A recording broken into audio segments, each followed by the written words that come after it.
오늘 본문을 가만 보게 되면요, 여러분에게 화평하십시오 라고 말하고 있지 않습니다. 사랑하는 성도 여러분, 화평하십시오가 아닙니다. 우리에게 말하고 있는 것은 화평하는 자가 되라는 것이에요. 화평을 만들어내는 사람이 되라 라고 말씀하고 있습니다. 여러분, 화평이란 말이 peace입니다. peace, 영어로. 화평을 만드는 사람이란 말은 peacemaker, 화평을 만드는 자라는 것이죠. peacemaker. peace를 가지십시오, 샬롬, 평안이 있으십시오로 말하는 것이 아니라 여러분은 peacemaker가 되십시오. 화평을 만들어내는 사람이 되라고 말씀하고 있습니다. 이 무슨 말일까요? 분쟁이 있는 곳에 그 분쟁을 잠재우고 서로가 하나 되게 만드는 사람이 피스메이커입니다. 무관심하고 이기적인 사회 속에서 서로 연결되고 하나 되게 만드는 사람이 바로 피스메이커입니다. 고통 속에 있는 사람, 도움이 필요한 사람을 구제하고 돕는 손길을 내밀어서 내 안에 있는 그 화평을 전달해 주는 사람이 피스메이커입니다. 이 화평케 하는 자, 피스메이커를 가르쳐 뭐라고 부른다고 성경은 말합니까? 하나님의 아들, 하나님의 자녀들, 즉 그리스도인들이라고 부른다라는 겁니다. 오늘 우리 그리스도인들에게, 저와 여러분에게 하나님 맡겨주신 직무가 무엇인지를 말씀을 통해 살펴봐야 됩니다. 여러분이 하나님의 자녀들이고 불릴 수 있는 그 자격이 되는지를 우리가 한번 점검해 보기를 원합니다. 내 이름이 하나님의 아들, 내 이름이 그리스도인, 하나님의 자녀인데, 피스메이커인데, 이름만 하나님의 자녀이고 내가 하나님은 트러블 메이커, 문제를 만드는 사람, 앵그리 메이커, 화와 분쟁을 만들어내는 사람, 셀피시 메이커, 셀프 메이커, 이기적인 생각을 하는 사람이 되면은 안 된다라는 것이죠. 그러면 둘 중에 하나이겠죠. 하나는 이름에 걸맞지 않는 삶을 사는 사람이거나, 또 하나는 본명이 아닌 가명을 쓰고 사는 사람이라는 겁니다. 교회 용어 사전을 보면요, 화평케 하는 자를 이렇게 정의하더라고요. 미움이 있는 곳에 평화를 조성하고 분열이 있는 곳에 화해와 일치를 추구하는 자를 말한다는 겁니다. 이러한 자들을 가르쳐 하나님의 아들이라 일컬음을 받는다라고 말합니다. 미움이 있는 곳에 평화를 조성하고 분열이 있는 곳에 화해와 일치를 추구하는 자가 화평케 하는 자, 이러한 사람을 가르쳐 하나님의 아들이라 부른다. 사랑하는 성도 여러분, 오늘날 이 평화라는 이름으로 분쟁을 조성하고 평화를 추구한다라는 이름으로 무관심이 창궐한 이 시대 가운데 우리는 참된 화평케 하는 자, 화평을 이루는 우리 모든 성도 되시기를 주님의 이름으로 축원합니다. 자, 그렇다면 우리가 화평을 이루는 자가 되기 위해서는 우리는 어떻게 해야 될까요? 오늘 말씀의 첫 번째는 하나님과 화평을 이루어야 한다는 것입니다. 따라합시다. 하나님과 화평을 이루어야 됩니다. 성경 우리가 하나님과 화평해야 된다고 말씀하고 있어요. 로마서 5장 1절은 말합니다. 그러므로 우리가 믿음으로 의롭다 하심을 얻었은즉 우리 주 예수 그리스도로 말미암아 하나님과 화평을 누리자. 하나님으로 더불어 화평을 누리자. 자, 우리가 하나님과 화평을 누리기 위해서는 필요한 것이 있습니다. 그것이 무엇입니까? 바로 예수 그리스도로 말미암아 우리가 화평을 하나님과 누릴 수 있게 된다는 것이죠. 이 말은 예수 그리스도 없이는 하나님과 화평을 할 수가 없다는 것입니다. 모든 인간은 죄로 인해서 하나님과의 화평이 깨어져 버렸어요. 이것을 성경은 우리로 하여금 하나님과 원수 되었을 때라고 말하고 있어요. 하나님과 우리가 원수된 이유가 뭡니까? 하나님이 인간과 원수된 이유가 무엇입니까? 그것은 바로 죄 때문입니다. 죄는 하나님과 원수가 되는 원인입니다. 죄는 하나님과 우리 사이를 깨트리는, 화평을 깨트리는 원인입니다. 우리가 사람들 간에서도요, 화평이 깨지는 이유가 무엇입니까? 관계가 깨지는 이유가 무엇이에요? 서로 간의 믿음이 사라지게 되면 깨지는 것 아닙니까? 부부 사이의 문제의 가장 큰 원인은요, 믿음이 깨지면서 시작됩니다. 사랑에 대한 신뢰가 깨지게 되면 부부 사이의 관계가 깨어지게 돼요. 관계가 틀어지는 원인은 믿음의 관계가 깨지게 되고, 이해의 관계가 깨지게 되고, 용서의 관계가 깨지게 되면은 자연스럽게 화평도 깨어지게 된다는 것입니다. 하나님은 여러분과 화평하기를 원하십니다. 그러나 죄가 우리로 하여금 하나님과의 화평을 갈라놓는다는 것이에요. 따라서 우리에겐 그 죄를 해결해 주셔야 될 분이 있는데 그분이 바로 누구다? 예수 그리스도라는 것입니다. 로마서 5장 11절은 말씀하고 있어요. 그뿐 아니라 이제 우리로 화목하게 하신 우리 주 예수 그리스도로 말미암아 하나님 안에서 또한 즐거워하느니라. 하나님과 우리 사이를 화목하게, 화평하게 만드신 주, 즉 피스메이커가 바로 예수 그리스도라는 것입니다. 여러분, 우리는 예수님을 통해서만 하나님과 화평할 수 있음을 믿으시기 바랍니다. 따라서 우리는 그 예수님을 믿고 주님께 하나님과의 화평을 구할 때에, 참된 회개를 통해서 죄 용서를 받게 될 때에 비로소 하나님과의 올바른 화평의 관계가 이루어진다는 것이에요. 이 화평이라는 것이 무엇을 얻어서 오는 게 아닙니다. 내가 돈을 많이 지불해서 화평 좀 사오겠다고, 야 우리 가정이 좀 화평해야 되는데 저희 가서 돈 좀 많이 내고 화평 좀 사오겠다 해서 여러분 가정에 화평이 임하는 겁니까? 그렇지 않다라는 것이죠. 자식이 집을 나가게 되면요, 아무리 좋은 집에 다 가지고 산다 하더라도요 마음이 평안하지 않습니다.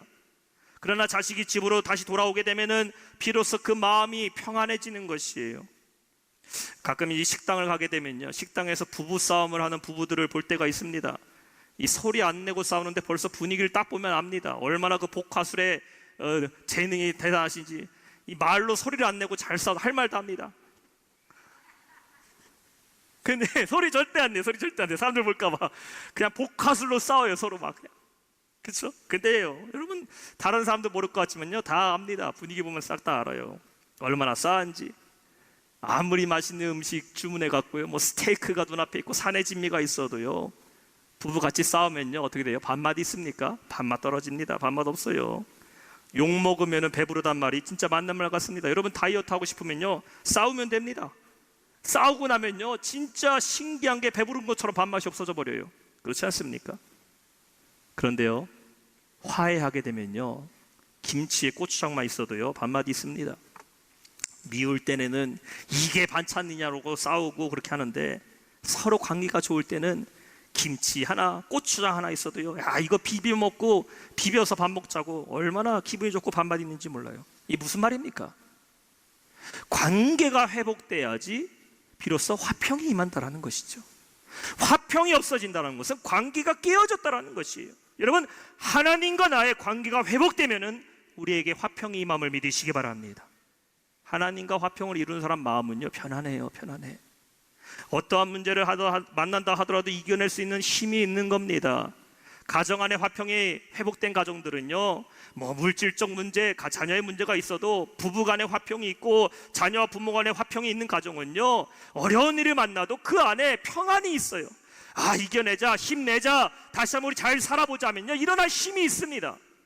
그런데 모든 걸 다 갖추고 다 갖고 있다 하더라도 관계가 깨어져 버린 가정은요 집에 들어가는 것이 두렵습니다. 그렇지 않습니까? 어떠한 문제를 만난다 할지라도 하나님과 화평이 있는 사람은 두려워하지 않음을 믿으시기 바랍니다. 왜냐하면 하나님이 내 문제를 반드시 해결하실 것을 믿기 때문이죠. 그래서 우리가 이렇게 찬양하지 않습니까?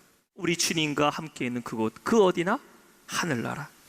할렐루야, 찬양하세. 내 모든 죄 사함받게 되니 우리 주님과 동행하니 그 어디나 하늘나라. 이 찬양이 가장 중요한 단어 세 글자 아닙니까? 그 어디나, 그 어디나. 여러분, 하나님과의 관계가 회복되면요 그 어디나 하나님이 나와 함께 하시니 그곳이 천국인 줄로 믿습니다. 사랑하는 성도 여러분, 이 하나님과 화평을 이루시길 주님의 이름으로 축원합니다. 인생의 방황은 예수님 만나 하나님과 화평을 이루면 해결됩니다. 인생의 문제, 하나님과 화평을 이루게 되면 반드시 해결될 줄 믿습니다. 반대로 인생의 방황은 하나님과 화평이 깨지는 순간부터 시작되는 거예요. 아담과 하와가 죄를 지은 다음에 가장 먼저 한 것은 하나님을 피해 숨어버렸습니다. 그러나 예수님이 이 땅에 오셨을 때에, 평화의 왕으로 오셨을 때에 죄인들이 주님 앞으로 몰려갑니다. 숨어있던 자들, 어둠에 있던 자들이 그 예수님 앞으로 나아갑니다. 주님 만나 그들 안에 두려움과 슬픔과 아픔이 해결됐어요. 왜냐하면 주님은 평강의 왕, 평화의 왕으로 오셨기 때문입니다. 우리가 예수님 의지하며 우리의 죄를 회개하고 하나님과의 관계가 회복된다면 진정한 화평이 여러분의 삶에, 여러분의 가정과 일터에 임할 줄로 믿습니다. 두 번째, 형제와의 화평을 이루어야 됩니다. 하나님과 화평을 이룬 자는 다음 이어서는 다른 사람과도 화평을 이루어야 된다는 것이에요. 말 그대로 우리는 피스메이커, 화평을 이루는 자들이 되어야 된다는 겁니다. 마태복음 5장 23절과 24절에 이렇게 말씀하고 있어요.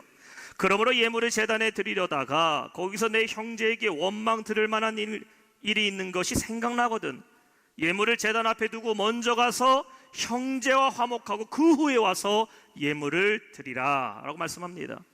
자, 하나님 앞에 예배 드리러 나왔습니다. 오늘 여러분 예배하러 나오셨죠? 자, 예배에 나와서 예배를 드리고 예물을 준비한 예물을 하나님께 드리려고 하는데 내 머릿속에 지나가는 생각이 무엇입니까? 형제를 실족시키고 형제에게 원망 들을 만한 일이 있던 것이 기억나게 됩니다. 여러분 잘 보세요. 성경을 보니까요, 내가 원망한 일이 아닙니다. 생각해보니까 기분 나쁘네. 생각해보니까 아까 그 얘기 들었더니 기분 나쁘네. 이게 아닙니다.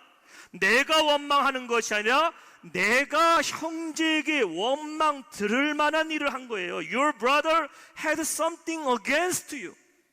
너의 형제가 너로 하여금 against, 마음이 불편한 것이 있는 것이 무엇인지 생각하라는 것이에요.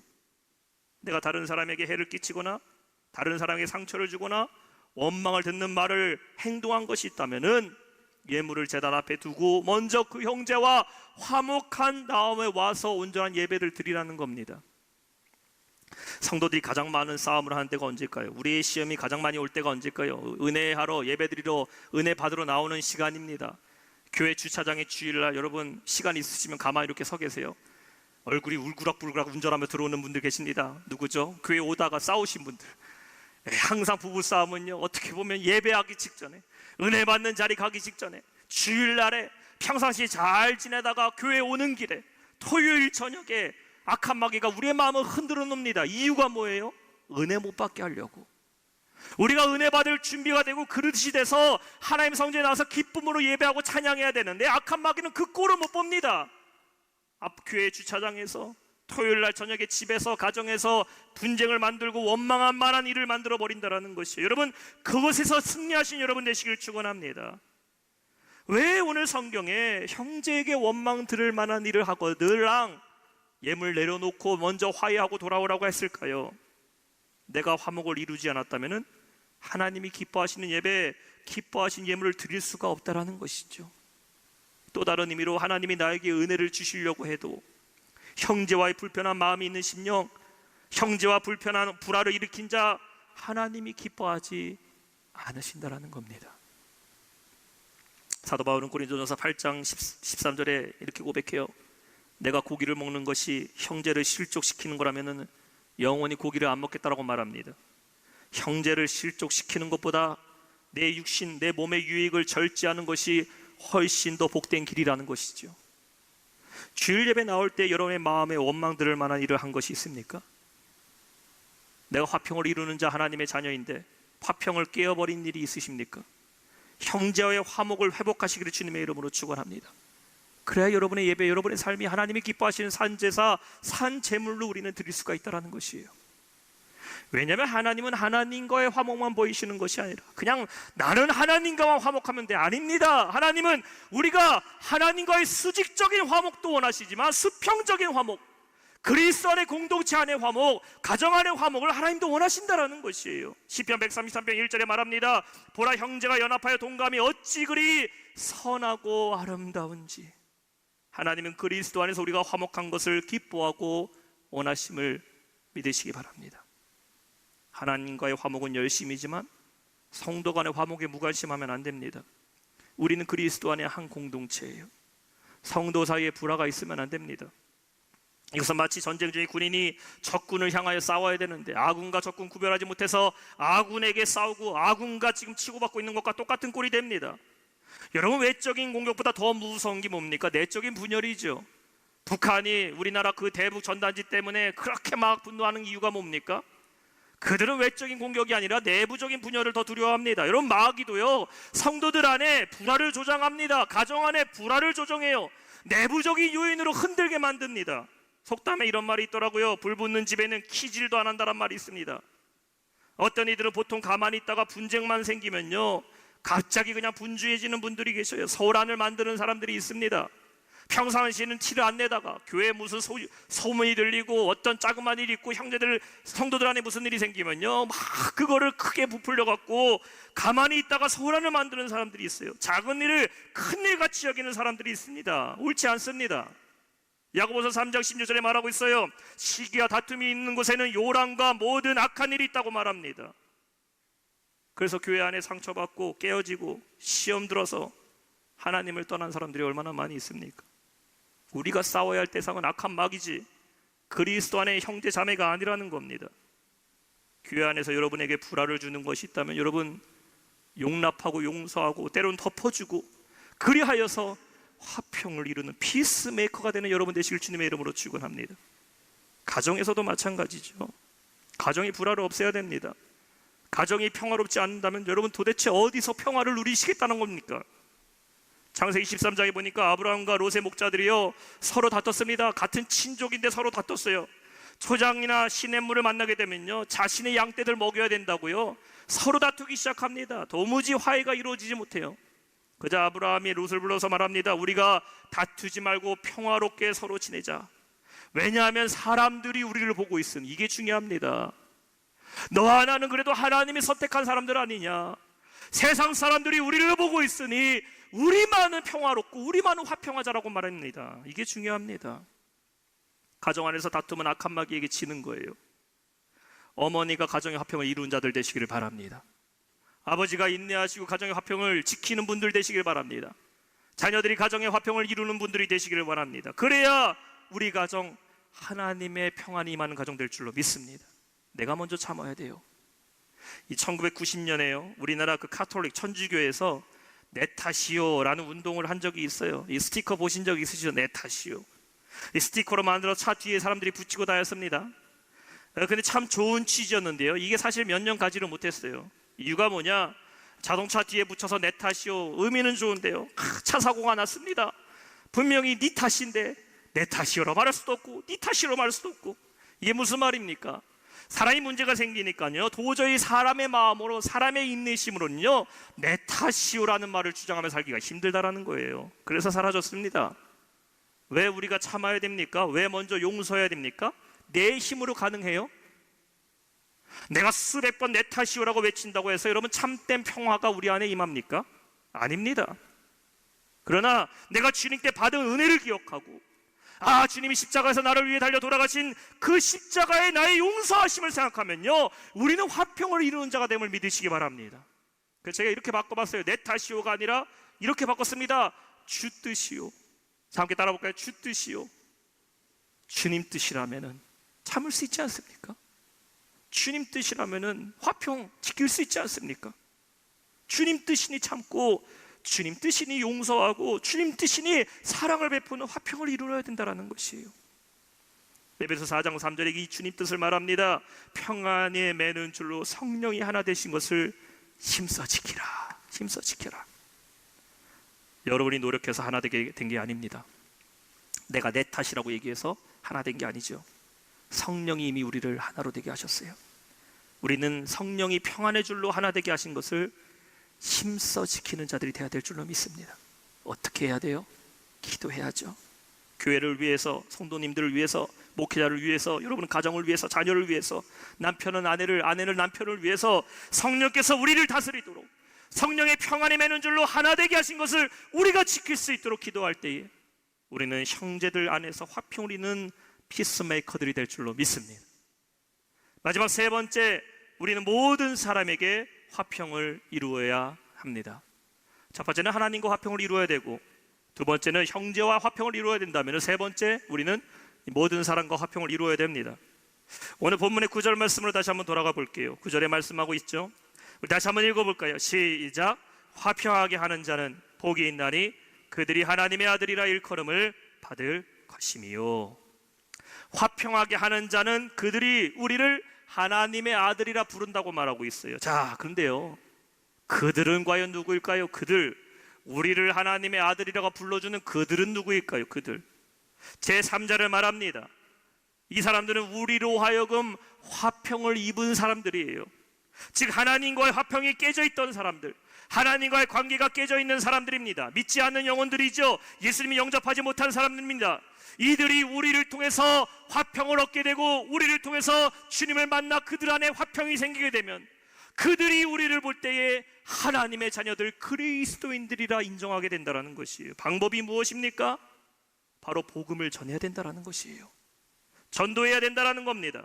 잃어버린 자들과 하나님과 화평을 이루는 자들, 잃어버린 자들에게 하나님과 화평을 이룰 수 있도록 인도하는 자들이 되어야 된다는 것이에요. 복음 전파는 화평케 하는 일입니다. 여러분, 화평케 하는 자가 되기 위한 가장 최고의 방법은 평화의 복음을 전한 자들임을 믿으시기 바랍니다. 예수 그리스도를 전하여서 하나님과의 깨어진 자들을 회복시켜 복된 길로 인도하는 것이 화평케 하는 자의 삶이라는 것이에요. 로마서 10장 15절 말씀하고 있어요. 보내심을 받지 아니하였으면 어찌 전파하리요? 기록된 바 아름답도다. 좋은 소식을 전한 자들의 발이여 함과 같으니라. 그리스도의 복음을 전하는 자의 발은 아름다운 발입니다. 화평을 전하는 자들의 발이기 때문입니다. 여러분, 진짜 화평하게 하는 자가 되기를 원하십니까? 그렇다면 누군가에게 예수 그리스도를 전하시기 바랍니다. 복음을 전하게 되면 이 복음을 듣는 자가 화평을 얻게 될 것이고, 복음을 전하는 여러분은 또한 복음 안에서 오는 그 화평의 은혜를 누리시게 된다라는 것이에요. 오늘날 이 땅에 이 화평의 복음을 전할 사람이 필요합니다. 세상의 문제에 대해서 설명할 수 있는 사람 너무나 많이 있어요. 전염병의 고통, 어떠한 위험이 찾아올지에 대해서 잘 알고 말하는 사람, 알리는 사람 너무나 많이 있습니다. 그래서 그들에게 물어보고 싶어요. 그래서 어떻게 살아야 됩니까? 그래서 어떻게 우리는 진짜 평안을 누릴 수 있습니까? 대통령만 믿으면 됩니까? 강대국만 믿으면 됩니까? 도대체 우리는 무엇을 믿어야지 화평을 누릴 수 있습니까? 물어본다면 대답이 없습니다. 누가 그 대답을 할 수 있습니까? 이 문제 많은 세상 가운데 누가 어디에 진짜 화평이 있다고 말할 수 있습니까? 우리가 그 복음을 전하는 사람이 되어야 될 줄로 믿습니다. 누가 이 화평을 이루는 자들이 되어야 됩니까? 하나님의 자녀들이 이 일을 해야 되는 것 아닙니까? 여러분의 아버지가 하나님이시란 것이 부끄럽지 않은데 왜 티를 안 내고 복음을 안 전하십니까? 왜 여러분이 하나님의 자녀이고 예수 그리스도를 구주로 믿는 그리스도인한 것을 왜 다른 사람들에게 티내지 않으십니까? 저는 오늘 말씀에서 화평케 하는 자가 왜 복인지를 깨닫게 되었어요. 아, 그렇구나. 화평케 하는 자는 진짜 하나님의 아들이구나. 진짜 하나님의 자녀구나. 그래서 복이 있다라고 말하는 것이구나. 믿지 않는 자들에게, 잃어버린 영혼들에게 복음을 전해 화평을 이루는 그 사람이야말로 진짜 하나님이 인정하시는 하나님의 자녀라는 겁니다. 오늘날 아무도 알아주지 않은 채 나 혼자서만 하나님의 아들이라고 생각하면서 살아가는 사람들이 너무나 많이 있습니다. 그렇다면 하나님은 과연 여러분을 진짜 하나님의 자녀라고 부르실까요? 아버지의 이름은 숨긴 채 홍길동과 같이 아버지를 아버지라 부르지 못한 채 복음을 전하는 입은 봉해놓은 채 우리가 살고 있다면요, 여러분 이 시간 회개해야 됩니다. 그리고 진짜 하나님의 자녀, 화평을 이루는 자들 되시기를 바랍니다. 오늘도 불안과 공포 속에서 하루하루를 어떻게 살아가야 될지, 인생의 삶에 소망이 없어서 불화 속에 살아가는 사람들이 너무나 많이 있습니다. 길거리 지나가다 보면 웃고 있는 분들 만난 적이 거의 없어요. 아파트 주민들을 봐도, 길거리 지나가는 사람들 봐도, 운전하는 사람들 봐도 왜 그렇게 화가 나 있고 울상과 얼굴에 무표정인지, 오늘날 우리의 삶의 모습 아닙니까? 그들에게 우리가 무엇을 해야 돼요? 복음을 전해야 됩니다. 어떻게 해야 우리의 삶에 화평이 임할지를 전해야 됩니다. 그리고 그들이 여러분을 볼 때에 아, 진짜 당신은 하나님의 자녀이군요. 아, 진짜 집사님을 보니, 형제님을 보니, 직장에서 일하는 동료의 얼굴을 보면서 아, 진짜 당신이 그리스도인이었군요. 여러분, 여러분으로 하여금 사람들이 하나님의 자녀라고 부를 수 있도록 세상의 빛의 자녀로서 그 빛을 증거하며 살아가시는 저와 여러분 되시길 주님의 이름으로 축원합니다.